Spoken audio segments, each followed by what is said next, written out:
I started telling TOs and people like, dude, I put in my work, man. I earned my stripes, so now I don't lug no damn CRT to a tournament,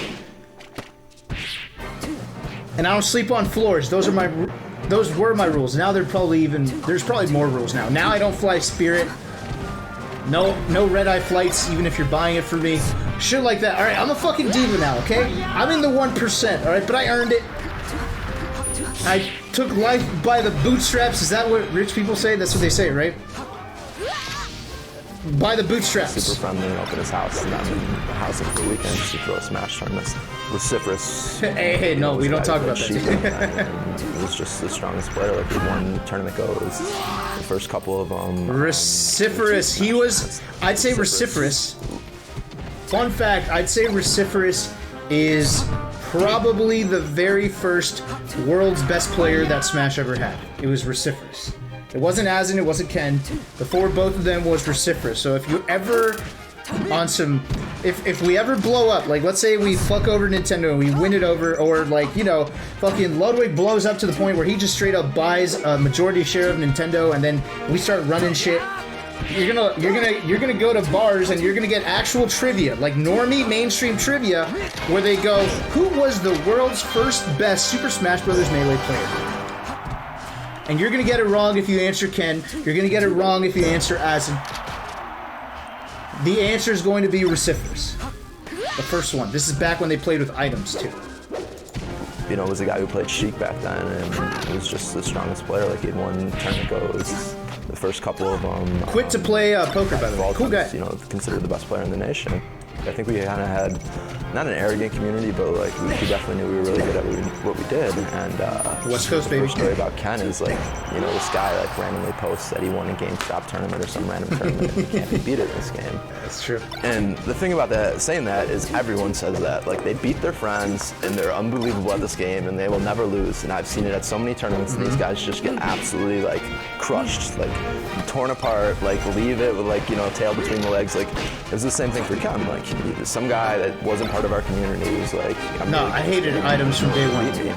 I didn't even do it with my casual friends. But I also banned edge guarding with my casual friends. So it's not like I was you know, the basis for our most premium rule set. But I definitely was anti-items back then.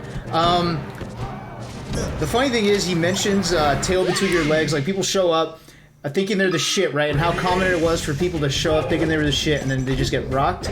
And then Ken showed up and proved them wrong. Well, the thing is, that was in 2003, right? Like, the game was still young. We were just so cocky, or, you know, top players were, that they just thought they could beat anyone even back then, because everyone thinks they're the shit at Smash. Nowadays, I think it's actually just true now. Nowadays, if you just show up thinking you're the shit and you don't participate in tournaments, like you've never heard of them, then it's actually a fact that you're just gonna get your shit rocked. Do you think anyone like that is ever gonna beat Zane? Right? Yeah, so now it applies. So I hope no one watches this for the first time thinking, I could be Ken. I could be Ken. I could be that new guy that shows up. No, Zane's just gonna fuck your shit. Yeah, you're never doing anything like that. Small fish in a pond. I didn't know anything about the ocean yet, so Matt Easy, you know. A man of elegant words, Ken. Contacted my brother on AM afterward and wanted to do a money match. I thought it was going to be. I do like the way Ken talks. $50 became $100, and then eventually it became the $200 money match off the bat. Big money. To tell you the honest truth, I didn't even have the money at the time, and I still money matched. Yeah. Very common back in the days. 7 hours, NorCal to SoCal. I played vociferous first. He was like doing all these advanced techniques, like blade dash, catching items on air. I was like, how do you do that? I just had to rely on my instincts to take me through. Oh, shit. I ended up beating vociferous. Matt Deasy and vociferous' stakes it was priceless. It was funny thing because Matt Deasy was like, oh, okay, I guess I'm next. Matt Deasy would pick Corneria and then fucking cheeser. Constantly spam lasers at me. Gross, Matt Deasy. Every single time I approach him, he'd run to the other side and shoot more lasers at me. I realized like I had to adapt to that, so I found out that once I grabbed that, Yeah, perfect. I was able to run. Perfect strat. So- Perfect strat, Ken. Triangle jump at your opponents. Dodge the 1% laser with an air dodge to approach Fox. That, ooh. Genius. I think we need to bring back this technique.